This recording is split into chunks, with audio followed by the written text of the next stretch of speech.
Let me start with something honest. Yes, AI can write Python code. Yes, AI can build models. And yes, AI can even suggest which algorithm to use. So every time a new AI tool comes out, I hear the very same question again and again. That is data science still worth it? Or is AI going to replace us? And here's the real answer, guys. AI will replace some tasks in data science, but it will never replace real data scientists. And the difference between the two is not the tools, it's the skills. Let me walk you through the top data science skills that AI simply cannot replace. Some of those skills that show up again and again in job ads because they directly impact job performance and business value. And that's what companies actually pay for as well. The first one is problem framing and business understanding. Most people think data science starts with data, and it does not. It starts with confusion. A business comes to you and says something like, our revenue is dropping, or users are leaving our app. That's not a data problem, guys. That's a business pain. And AI cannot sit in meeting, cannot understand the business model, cannot understand customer behavior, and then decide whether the problem needs pricing analysis, churn analysis, marketing attribution, or something else entirely. That translation from a messy business problem to a clear data question comes from a human thinking and experience. You don't become valuable because you know machine learning.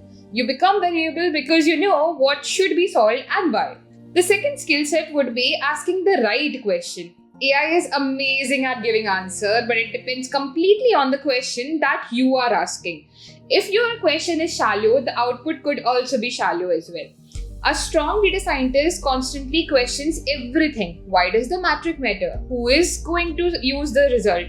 What decision will be taken after this analysis? What if assumption is wrong? AI will happily analyze bad data and confirm wrong assumptions unless you challenge it. Critical thinking is what separates someone who runs code from someone who actually drives decisions. So guys, if you have a question that while I'm talking about all these skill sets where you are going to learn it, then WS CubeTech has got you covered with our data science program with AI specialization. In this program, we are going to work upon 10 plus projects and case studies that will not just help you with your technical expertise, but will also help you understand the business impact as well.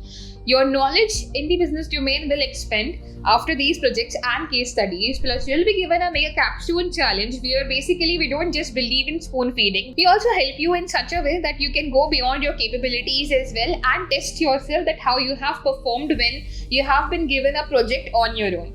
Apart from this, we don't just train you for the technical skills, but we also train you for the soft skills as well.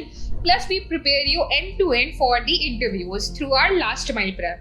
Our last mile prep prepares you for the behavioral rounds, for the questions asked by recruiters generally, for the technical rounds, the case studies, the LinkedIn optimization, resume optimization, creating a GitHub portfolio for yourself. Everything is covered in our LMP along with mock interviews which actually help you prepare for the real interviews. We covered all of these things in our program, and if you are someone who is looking for a program where all of these skill sets are covered and you are not just prepared for the technical tools but also for the actual real life role as well, then join WS CubeTech's data science program with AI specialization, whose link is given in our description. You can check it out right away and also reach out to career counselors for more information. A third skill set over here is data intuition and contextual judgment, the one which is very underrated.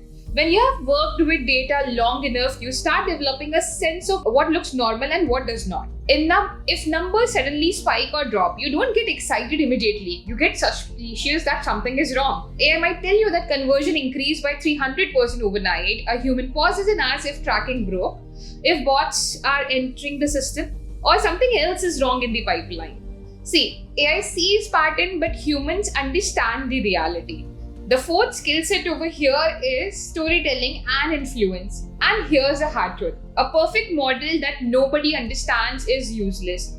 AI can generate charts and even write summaries, but it cannot sit in front of stakeholders and explain what actually matters. It cannot handle pushback. It cannot simplify complex insights to a non-technical audience. And a real data scientist knows how to turn analysis into a story that people can act on. Because at the end of the day, data does not create impact, decisions do. And decisions are made by humans, not the dashboards. The fifth and the final skill set is ethics and human judgment. Just because we can use data does not mean we should.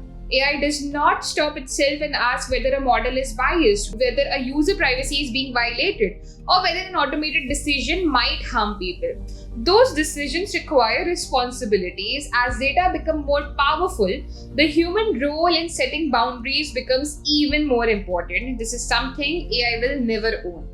Now, let me be very clear about something. AI will replace the repetitive analysis, it will replace the copy paste coding, it will replace who blindly follow the tools. But AI will empower those data scientists who understand problem, think critically, communicate clearly, and use AI as an assistant but not a replacement for thinking. So don't be afraid of AI, start using it, and be afraid of becoming someone who only knows tools and not the reasoning. If you want to stay relevant in data science, stop chasing every new library and start building these skills, because these are the skills that no AI can replace. If you found this video helpful, make sure you subscribe, and I'll see you in the next video where we will be discussing more such topics. So see you in the next one.